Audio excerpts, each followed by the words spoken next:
الحمد للہ رب العالمین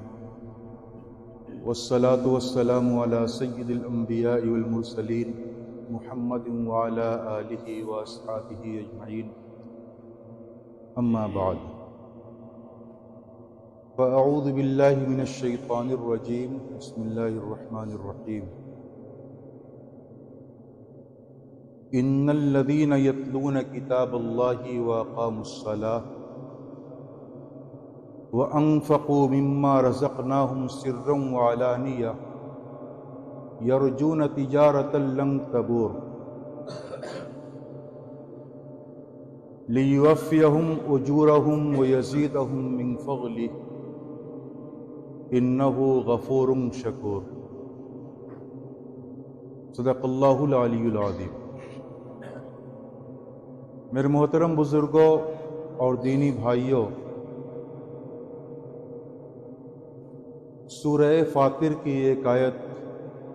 آپ حضرات کے سامنے تلاوت کی ہے۔ اللہ تبارک و تعالیٰ فرماتے ہیں کہ بلا شبہ وہ لوگ جو اللہ کی کتاب کی تلاوت کرتے ہیں، قرآن کریم کی تلاوت کرتے ہیں، اس کو پڑھتے رہتے ہیں اور اس کتاب میں جو احکام ہیں ان احکام پر عمل بھی کرتے رہتے ہیں، وَأَقَامُوا الصَّلَاةَ اور نماز قائم کرتے ہیں، نماز کو سیدھا کرتے ہیں، نماز کو قائم کرتے ہیں، وَأَنفَقُوا مِمَّا رَزَقْنَاهُمْ اور جو کچھ ہم نے ان کو دیا ہے اس میں سے خرچ کرتے ہیں، سرًا وعلانیہ خفیہ طور پر بھی اور علانیہ طور پر، جہاں جیسا موقع ہو۔ تو ایسے لوگ یرجون تجارۃ لن تبور، ایسے لوگ ایسی تجارت کے امیدوار ہیں، ایسی تجارت کی امید رکھتے ہیں جس تجارت میں خسارہ نہیں ہونا ہے، اس میں ٹوٹا نہیں ہونا ہے، گھاٹا نہیں ہونا ہے۔ تجارت لن تبور لیوفیہم اجورہم، تاکہ اللہ تعالیٰ ان کو ان کا اجر پورا پورا دے، ویزیدہم من فضلہ اور ان کے لیے اپنے فضل سے اور زیادہ کر دے اور بڑھا دے۔ انہ غفور شکور، بلا شبہ اللہ تعالیٰ مغفرت فرمانے والے ہیں اور قدردان ہیں، شکور ہیں، قدردان ہیں۔ یہ آیت اور ترجمہ آپ حضرات کے سامنے پیش کیا گیا۔ اس آیت میں اللہ تعالیٰ نے ایک ایسی تجارت کا پتہ بتایا ہے جس میں نقصان ہونے کا احتمال نہیں ہو، جس میں گھاٹا ہونے کا، خسارے کا احتمال ہی نہیں ہے۔ اس تجارت میں ہر طرف سے نفع ہی نفع ہے۔ دنیا کے اندر تاجر لوگ تجارت کرتے ہیں، اپنا سرمایہ لگاتے ہیں، اپنا وقت لگاتے ہیں، تو ان کا مقصد یہ ہوتا ہے کہ اس کے ذریعے سے ہمارا مال اور بڑھ جائے، ہم ترقی کر جائیں۔ لیکن پوری دنیا کے اندر کوئی ایسی تجارت نہیں ہے جس میں خسارے کا اور گھاٹا ہونے کا احتمال نہ ہو۔ کوئی بھی تاجر جب سرمایہ لگاتا ہے، وقت لگاتا ہے، تو مقصد تو وہی ہوتا ہے، لیکن اس کو دغدغہ لگا رہتا ہے کہ پتہ نہیں جو میں نے مال خریدا ہے، منگایا ہے، یہ میرا مال سیل ہوگا کہ نہیں ہوگا، پڑا رہ جائے گا، بکے گا نہیں بکے گا۔ اس کو جو ہے یقین کے ساتھ معلوم نہیں رہتا ہے۔ وہ سوچتا ہے کہ مال میرا پھنس گیا، رک گیا، نہیں بکا تو بڑا خسارہ ہو، نقصان ہو جائے گا، بک گیا تو فائدہ ہو جائے گا۔ اور جو بھی آدمی کوئی سامان خریدتا ہے بیچنے کے لیے، اپنا سرمایہ لگاتا ہے تو اس کو دغدغہ لگا رہتا ہے، اس کے دل میں یہ بات رہتی ہے۔ لیکن قرآن کریم میں اللہ تعالیٰ نے جو تجارت کا پتہ بتایا ہے، وہ تجارت ایسی ہے کہ اس میں گھاٹا نہیں ہونا، اس میں نقصان نہیں ہونا۔ قرآن کریم ہی میں ایک دوسرا پارہ ہے، غالباً پارہ نمبر 28، اس میں بھی اللہ تعالیٰ نے ایک مقام پر ایمان لانے کو اور اللہ تعالیٰ کے راستے میں اپنی جانوں اور مالوں سے جہاد کرنے کو تجارت کا نام دیا ہے۔ الا هل ادلکم علی تجارت تنجیکم من عذاب علیم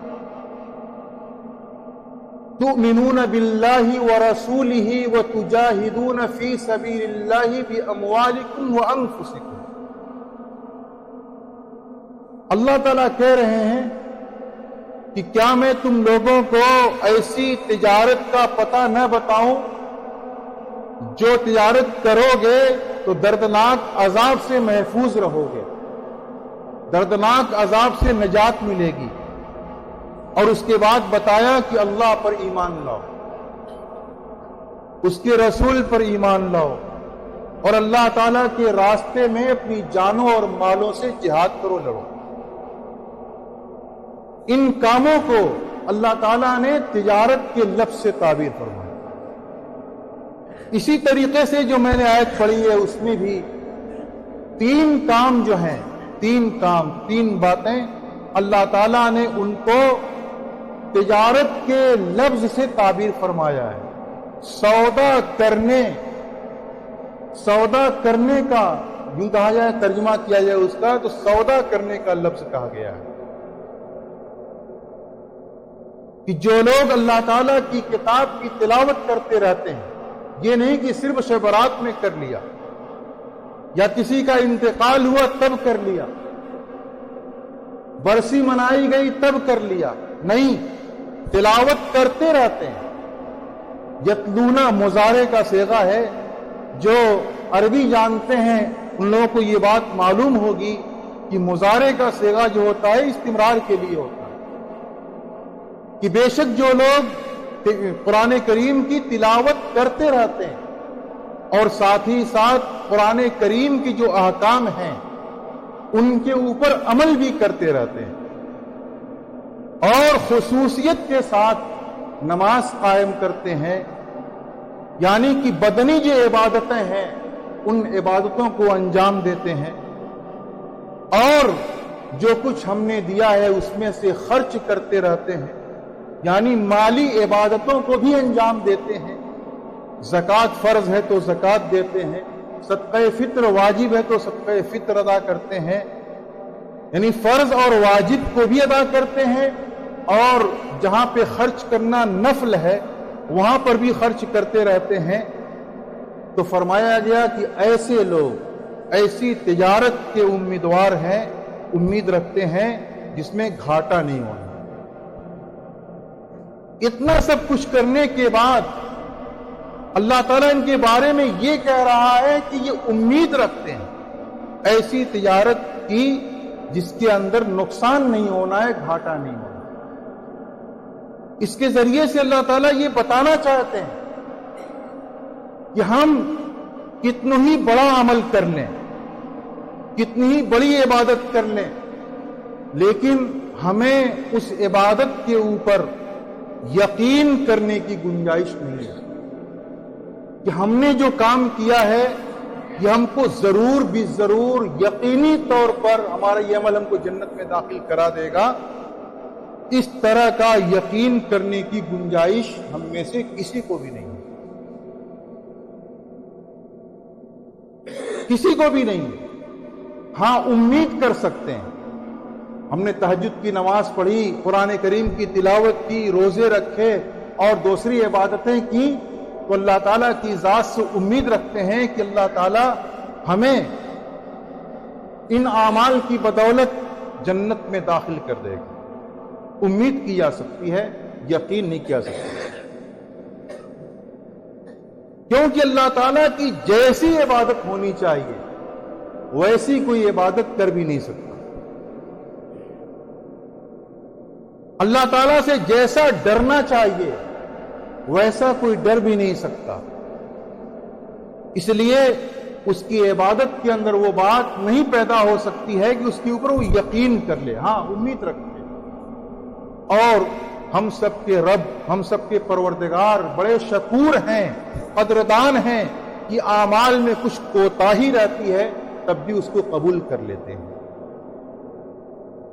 کوئی کھوٹا سکہ لے کر کے آتا ہے جنت خریدنے کے لیے تو اللہ تعالیٰ اس کی بھی قدر فرماتے ہیں، اللہ تعالیٰ قدردان ہے۔ یہ نہیں کہ صرف جو لوگ ایک دم بہت اچھی طریقے سے عبادت کرتے ہیں، جو بڑے لوگ ہیں، اللہ انہی کی عبادت کو قبول کرے اور چھوٹوں کی نہ کرے، نہیں، اس کے ہاں قدردانی ہے، اعمال وہ قدر فرماتے ہیں۔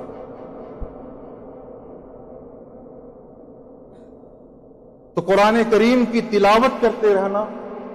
اور نماز قائم کرتے رہنا اور نفل اور فرض جو صدقات ہیں وہ کرتے رہنا، یہ تین چیزیں ایسی ہیں جس کے بارے میں کہا گیا کہ جو لوگ یہ کام کرتے ہیں وہ ایسی تجارت کے امیدوار ہیں جن کو کبھی گھاٹا نہیں ہونا ہے۔ اس کی وجہ یہ ہے کہ ہم اور آپ سودا جو کر رہے ہیں وہ اللہ تعالیٰ کے ساتھ، مخلوقات میں سے کوئی سوداگر نہیں ہے جس سے ہم نے سودا کیا، تجارت کی ہے۔ مخلوقات میں سے کوئی ہوتا ہے تو وہاں پر تو یہ بات آتی ہے سامنے کہ تیزی کے زمانے میں اس سامان کی بڑی قدر ہو، اور جب بازار میں کساد ہوتا ہے، بازار میں یہ مندہ جس پر مندہ پڑا ہوا رہتا ہے، تو اسی مال کی تاجر کے ہاں کوئی قدر نہیں رہتی۔ یعنی کہ آپ کا تاجر جو ہے وہ ضرورت دیکھ کر کے آپ کے سامان کی قدر کرتا ہے اور خریدتا ہے، اور اللہ تعالیٰ ایسے قدردان ہے کہ ان کے ہاں یا ان کی منڈی کے اندر مندہ نہیں آ سکتا، ان کے ہاں مندہ نہیں آ سکتا، ان کے ہاں ہر وقت جو بھی عمل کرے گا اللہ تعالیٰ اس کو قبول فرماتے ہیں، شرط یہ ہوتی ہے اس کی نیت صحیح ہو اور درست ہو۔ تو کہتے ہیں کہ جو لوگ اللہ تعالیٰ کی کتاب کی تلاوت کرتے رہتے ہیں اور نماز قائم کرتے ہیں اور جو کچھ ہم نے دیا ہے خرچ کرتے ہیں، سرًا و علانیہ، چپکے سے بھی اور علانیہ طور پر بھی۔ دیکھیے عبادتوں کے اندر تو اصل یہی ہے کہ ان کو چھپ کر کے کیا جائے، پوشیدگی کے ساتھ کیا جائے تاکہ اس کے اندر ریاکاری نہ آ سکے۔ لیکن کچھ عبادتیں ایسی ہیں کہ ان کو کھلم کھلا ادا کرنا، جماعت کے ساتھ جو نماز ہوتی ہے اس کو کھلم کھلا بڑے مجمع کے ساتھ ادا کریں گے اتنی زیادہ ثواب ہوگا۔ اس کے لیے باقاعدہ مینار پہ چڑھ کر کے اذان ہوتی ہے اور لوگوں کو بلایا جاتا ہے کہ آ جاؤ نماز کے لیے، یہ فرض نماز جو اسی انداز سے ادا کریں۔ لیکن نفل نماز ہے تو اس کے لیے یہ ہے کہ آدمی اس کو گھر میں چپکے سے ادا کرے۔ اسی طریقے سے جو صدقات ہیں، صدقہ، زکوٰۃ، صدقہ فطر، تو علماء نے لکھا ہے کہ جو فرض ہیں، جو واجب ہیں، ان کو تو بالکل علل اعلان ادا کرنا چاہیے، سب کے سامنے ادا کرنا چاہیے۔ جو نفلی صدقات ہیں، نفلی عبادتیں ہیں، ان میں سر مطلوب ہے، یعنی وہ خفیہ طور پر اور پوشیدہ طور پہ ہونا چاہیے تاکہ دل کے اندر جو ہے ریاکاری کا جذبہ پیدا نہ ہو، نام و نمود کا جذبہ پیدا نہ ہو۔ بعض موقع پر چندہ دینا ہے لیکن اس کا مقصد ہے ترغیب، کہ لوگوں کو ابھارا جائے، ترغیب دیا جائے، تو سب کے سامنے دکھا کر کے چندہ دینا جائز ہے، اس وقت میں وہی افضل ہے۔ لیکن اگر دل کے اندر یہ ہے کہ لوگ یہ جانے کہ میں نے بہت بڑا چندہ دیا،